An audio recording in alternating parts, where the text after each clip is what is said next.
पहले अपने मीडिया के भाइयों का शुक्रगुजार हूँ कि आज की हमारा जो ये प्रेस कॉन्फ्रेंस थी इसमें वो आए और हमें हमारी इज्जत अफजाई की।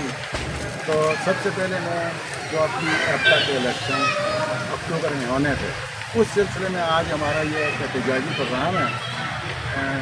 14 अक्टूबर को इलेक्शन होने थे जिसके लिए 2 ग्रुप ने अपने कागजात जमा करवाए। एक शाहीन ग्रुप की तरफ से नया उम्मीदवार सदारत का था और अल-जहाद ग्रुप की तरफ से मुबशर साहब थे। उसके बाद ये हुआ कि कुछ हमारे अपने दोनों ग्रुप में कुछ इख्तलाफात थे और वो इख्तलाफात दूर जब नहीं हुए तो इलेक्शन कमीशन जो थे इधर के सरफराज साहब उन्होंने नोटिफिकेशन 11 अक्टूबर को नोटिफिकेशन कर दिया कि मैं ये इलेक्शन नहीं करवा सकता। उसके बाद ये हुआ कि अल-जहाद ग्रुप ने चोरी का रास्ता पकड़ा और मानसेरा को छोड़ एबटाबाद जाकर और उन्होंने उधर अपना कोई नोटिफिकेशन जेबी फरीद साहब जो कि उस वक्त जुडिशरी के मुलाजम हैं और उनसे एक नोटिफिकेशन करवा दिया कि हम एबटा ज़िला मानसेरा से ये नई काबीना और हम सदर और बाकी काबीना मुंतखब हो चुकी है। सबसे पहले तो मैं इस बात के कहना चाहता हूँ कि मानसेरा में आया क्लर्क नहीं थे जिधर आपने नुमाइंदगी करनी है ज़िला मानसेरा को छोड़कर आप एबटाबाद किस हिसाब में गए, किस तरह गए कि जाकर उधर एक बंद कमरे में अपना हलफ उठाकर और अपना नोटिफिकेशन करवा दिया जबकि इलेक्शन होने थे जो कि आप वज़ीरज़ादा साहब ने अनाउंस कर दिए हैं कि नवंबर के महीने में पूरे केपी में एबटा के इलेक्शन होंगे। तो उस वक्त तक मैं तो उन्हें यही कहता हूँ कि उस वक्त तक उन्हें इंतज़ार करना चाहिए था।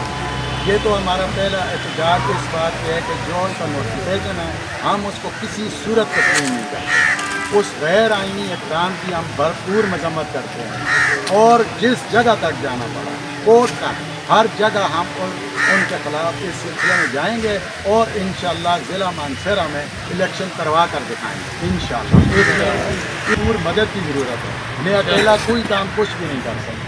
ये तो हमारा पहला पॉइंट था। दूसरा पॉइंट मैं यही कह रहा हूँ कि जब ये इलेक्शन अनाउंस हुए उन्होंने अपने नोटिफिकेशन के ऊपर भी लिखा हुआ आप पढ़ लें और हमने हमारा जुलाई में अखबार में आया था, जुलाई की कौन सी तारीख है याद नहीं, अखबार में आया था कि हमने सरफराज साहब को ज़मान खटक साहब ने मानसेरा के इलेक्शन के लिए नॉमिनेट किया था, इलेक्शन कमिश्नर नॉमिनेट किया था।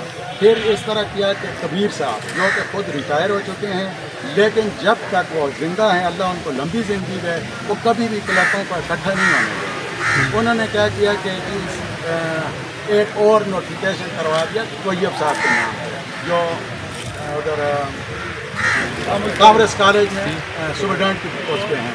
फिर हम गए उधर तैयब साहब के पास गए, हमने कहा ऑलरेडी ये तरह एक इलेक्शन कमीशन नामजद है और क्यों आप इधर तफरीक पैदा करना चाह रहे हैं। और बहुत अच्छा जवाब दिया तैयब साहब ने, ना कर दिया, उन्होंने कहा मैं ये इलेक्शन नहीं करवाता। उसके बाद कबीर साहब ने खुद सरफराज साहब का ही नोटिफिकेशन करवाया और इधर से नामजदगी के कागजात भी लिए और वापस जमा भी करवाए। हमने भी कागजात लिए वापस जमा भी करवाए लेकिन उसके बाद वो तनाज़े की शिद्दत इस सूरत अख्तियार कर दी कि सरफराज साहब दरमियान से हट गए। लेकिन मैं ये कहना चाह रहा हूँ कि अगर उनको इतना ही शौक़ था तो वो कागजात में जमा करवाते, घर कोई सदर है वो सदर बन जाते। और तीसरी बात जो है आइंदा नवंबर में वज़ीरज़ादा साहब ने चीफ सेक्रेटरी साहब को लेटर कर दिया है कि जी आप तमाम डिप्टी कमिश्नर को पूरे केपी में एक मरासला भेज दें ताकि जो ये एबटा के इलेक्शन हो रहे हैं उसमें जो कुछ उनकी तरफ से तावन होता है या जो कुछ होता है वो करें। इसलिए हम भरपूर तरीके से इंशाल्लाह नवंबर में जो पूरे केपी में इलेक्शन होंगे उसमें हम भरपूर तरीके से शिरकत करेंगे चाहे कोई भी मुकाबले में आ जाए। तो इसलिए मेरी बात तो अब ख़त्म होती है कि जो प्रोसेस